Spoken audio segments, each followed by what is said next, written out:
राजा जात वाला जड़ा में कमाई हूँ और तुहरा ना तन को बुझाई हूँ।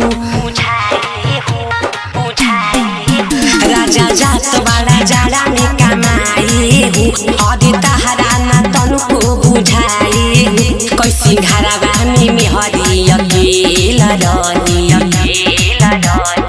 असुख के जहरा फेल रही कैसे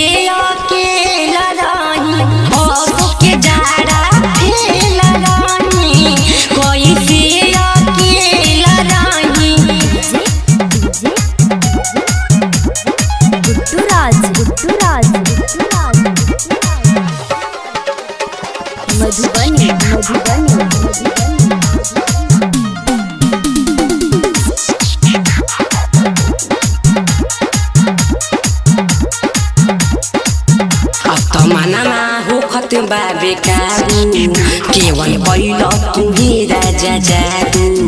हम के तनु मनाइले मानामा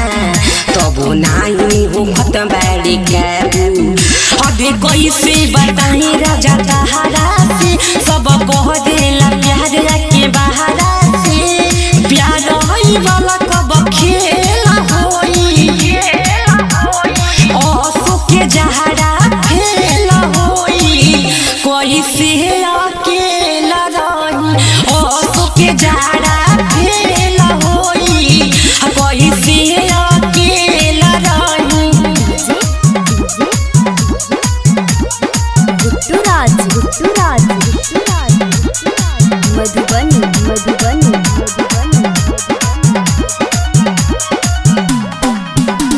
गवाना मा तू कई के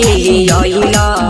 कबो राजा तू लगे ना आइल है करे के रहे त राजा काहे हमारा के ससुराले आइल। पंकज रोहन दीवाना ई साथ बाड़े हो रोशन राजा त बहुते नाराज बाड़े हो दे लागो त देवरे से मेला होई असो के जहरा फेला रही कैसे अकेला रही असो के जहरा